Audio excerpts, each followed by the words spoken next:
Good morning. I'm higher vibrations, and so are you. There's a lot of ascension symptoms happening right now, as there always is. It just seems to be more pronounced right now. As a result of a lot of other factors that I'll get into later, one of the most common ascension symptoms being reported right now has to do with the dizziness, along with heart palpitations simultaneously. So let's talk about that a little bit. Often that's also called anxiety. Though it's not our anxiety, we're feeling that collective anxiety, and so we're trying to find a new word for it. A lot of us are having this. It's just a fleeting moment of heart palpitations. There's also a more pronounced heart activation, heart palpitations that we're getting to, along with these solar flares that are coming in. We're currently being impacted by some CMEs, 3 of them at this moment, not to mention the shaman resonance. Okay, so along with that, we're also having a lot of, throat kind of stuff. Like I'm finding I'm just clearing my throat. There's something right there in the higher heart spot, kind of clearing itself out. Something that's moving, activating in this place. Headaches, lots of reports of headaches, and sleep. They usually go together somehow. The headaches are waking people up, keeping them from falling asleep. The reason that they're being guided to lay down in the first place due to the headache, different types of headaches. There's these ones that actually create, it feels there's an actual ravine in your head. I had this happen, and we had a party here, and there was a few other people that were here for that also had the same kind of thing, and one of them was having it happen in the moment, where there are these little ravines, little spot you can put your fingertips in, and then it just goes away. Then there's also just the headache that goes along the path here. Also the temple ones. I'm finding more than anything else, this area here, the third eye. And there's lots of markings. I wonder if you can see any of them now. But I'm getting a lot of these blotchy markings that show up right here in the third eye area, in particular when I'm channeling. A lot of gifts are coming online, abilities, telepathy, realizing you're a healer, realizing you're able to get channeled messages, that you do not need an intermediary to hear and converse with God, with yourself, with your higher self. It's very windy. There's a lot of crazy weather all over the planet. It's amazing and indicative of the moment that we're in. So this appetite stuff, I wanted to talk about that a little bit, because a lot of us we all react differently. We all react differently to, regarding food and appetite during these different important energy windows. We just went through a whole bunch of them. We had a series of energy bursts, and we're in one today. It's the 15th of April today, where there's also another one that I've been waiting for on the 20th. This day, I knew that it was a big day because I was told it was by spirit, but I just I'm starting to really look into it and see. I was so focused on the eclipse that I just knew it was a palindrome day, which is read forward and backward the same way. However, it's also a trine day, so there's like the great spectacle of alignment occurring, and a lot of stuff going on in a planetary way. So during these different phases of awakening, activations, and periods of opening, we find that our body reacts to it regarding food. And so some people find that they want to eat more, and so they're just more hungry. And then there are other people who, and it changes back and forth too for each person, and there are other people who also will go into this non-planned fasting period, like I've been doing again. And what I mean by non-planned fasting is I don't require my body to eat meals it doesn't want to. And breakfast has long been an issue for me. Something that I did for years and years because it's the healthiest meal of the day, until I found out it was a cold cereal propagandized idea to get people to buy more of their product. And I didn't find that out until I finally said, you know what? I'm an adult. I live alone. It's just me and my kiddo. I don't want breakfast. And I wasn't sick for a couple hours after that, after breakfast every day any longer. And then soon I stopped eating lunch as well. I do eat every day typically, unless I'm going through a fasting period. And this is how I go through so many days without eating and not realizing it, is that sometimes it's just one meal later in the day. You know, it's the dinner time kind of window of time. And sometimes, you know, I eat a couple of times. And lately, I'm just like, no, I just really don't feel like it. No, I just really don't feel like it. And then I'll look back and say, oh, wow. So over the past couple of days, I've had a handful of cherry tomatoes, so, a glass or two of orange juice, and tea, and coffee, and water. You know, that's what's been going into my body. That's all my body's really wanted. Lots more water than normal, too. This is something that is naturally occurring when we listen to our body and to what our body actually wants or needs or whatever, or it doesn't want. And it will naturally guide you to whether you're in a fasting period for preparing for these next windows of energies coming in, or if you're putting more food in your body at this time, or the same. Everybody's different. This is occurring for me. Also, a lot to do with the lower gut area. So this is something that's been reported by a lot of individuals. You know, lower GI, just IBS-like symptoms. I actually started to have some more of this recently. Just a clearing out of the system. It just wants to go, so I'm letting it go. You know, I can't really stop it.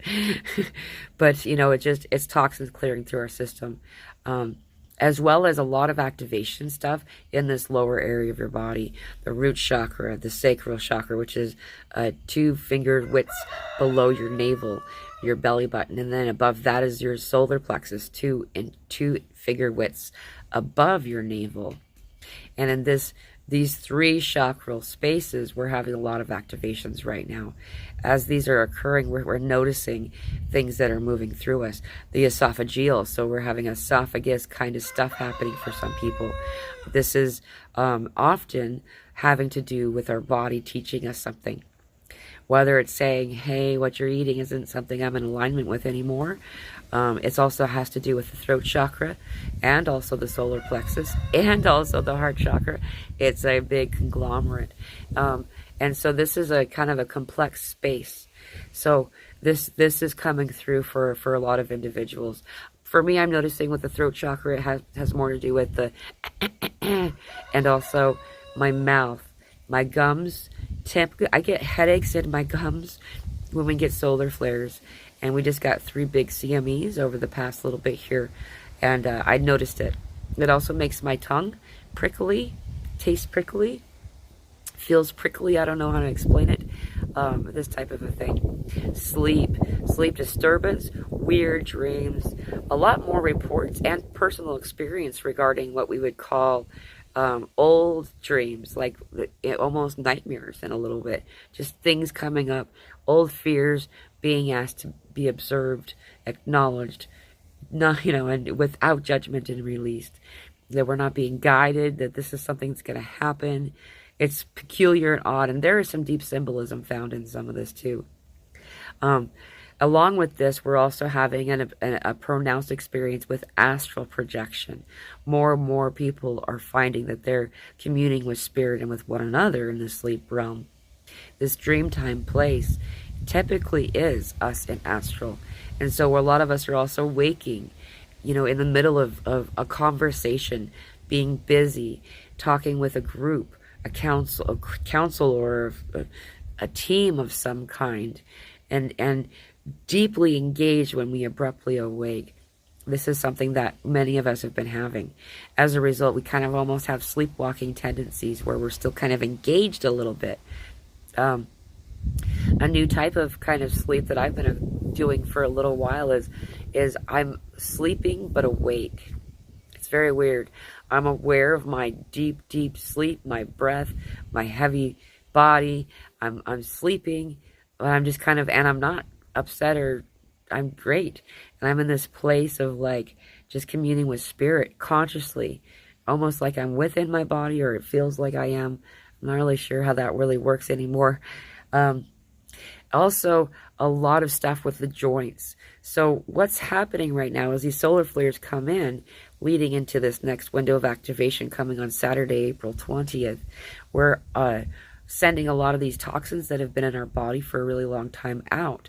And just like a pipe, the stuff that's kind of getting flushed out by the water in the pipe gets sometimes kind of builds up in the corners, in the bends. And this is also like our joints in our body. And so as this stuff is clearing out, we're noticing more and more people are talking about knees, hips, shoulders, wrists, elbows, ankles, necks, the whole spine, particularly the middle spine. Also in the area between the shoulder blades, that's a whole different thing right there in some cases, where it's like the activation of the energetic wings, so we're being guided to move the light through it. These types of things are occurring for everybody. So how we solve or resolve this issue is simply pulling in the light of God through our crown or through our heart chakra, and guiding that light through our bodies and to the area that is in disruption, creating a ball of brilliant white or golden white light. You can also choose a different color. Green is the color of healing. You can use this. You can use any of the colors, and letting this ball of light surround this joint, the joints in your body, to let this density kind of dissolve, move through like it would in the pipes.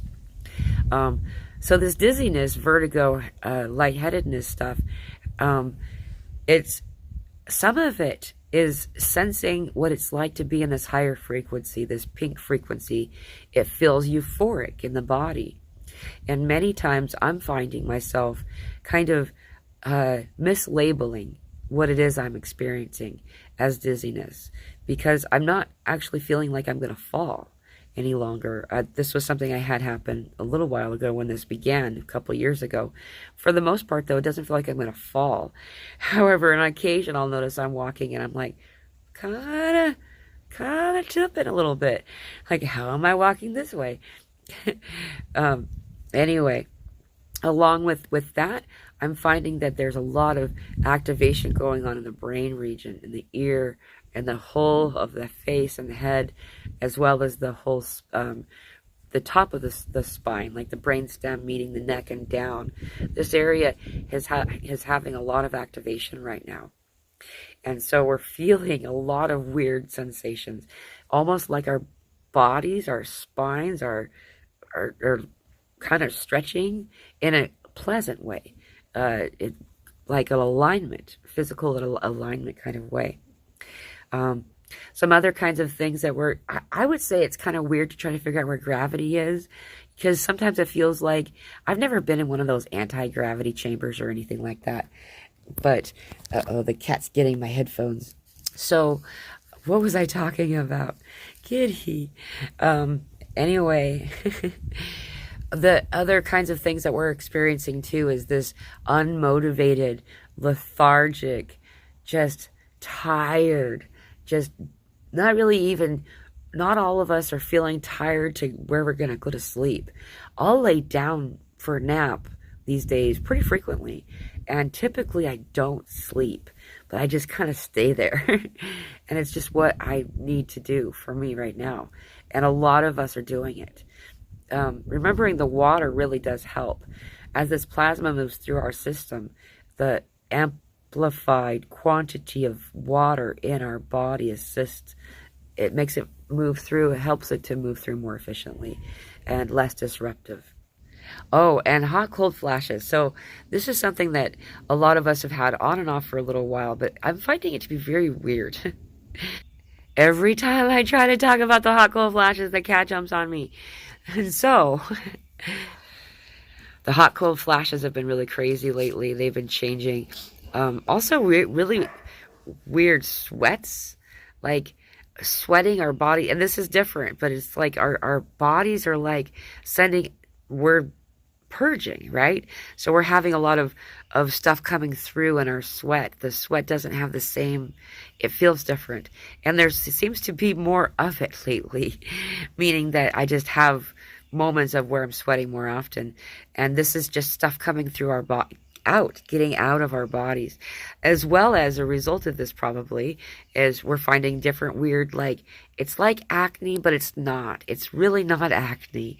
It's some type of other thing that's been, it's toxins leaving our system and it just coming out. So we're just doing this grand purge. As we do this grand purge, we're finding the need for more quiet, more alone time, if possible, taking breaks here and there. I find that I become almost impatient when I have not had my breaks throughout the day, that I just being on my own for throughout moments, was really, really useful. And we're charging ourselves. It's not selfish. It's service. If we don't fill up our own cups, then you have nothing to feed the others with. So sacrificing self at what cost is no longer part of the paradigm we're living in. We have left the age of victim. The victim mentality is left. The victim and victimizer are gone. And so too are the martyr as a result. We can no longer take on more than what is able to be given and still have enough for yourself. Please take this time. Be gentle with yourself, knowing that the more rest that you get, the more time on your own and ability to be in this meditative state, this place of calm, of accepting in the code is coming through, the easier all things will be. Meditation doesn't have to be an hour-long endeavor. It can be 5 minutes here and there throughout the day. Just coming into our 0 point again, into our center, reconnecting from God to Gaia in heart, and just being in this peaceful state of bliss. It's done very easily, just for a few moments every day. Also getting out into nature as much as possible. I know some places it's crazy weather right now and cold and frozen in some other places too. But if you can, get into nature. Connect to the soil with your feet, bare feet. If it's too frozen, try to find a tree. Allow yourself to stand on the root of that tree that's exposed. This is also a way of grounding. Taking space and connecting with the water is the other one that I use a lot, especially with Epsom salt. My bathing is always baths. I don't typically shower any longer because it's such a recharging, needed thing for me on a daily basis, or sometimes more than that. If you don't have a bath, Epsom salt in a bucket or a foot soak kind of thing is also something that's very useful. I find the Epsom salt in the water resolves any kind of issues I'm having with my skin as a result of the purging that's happening. Know that you're not alone. We're together in this. You got this. I'm sending you so much love. Aho blessings.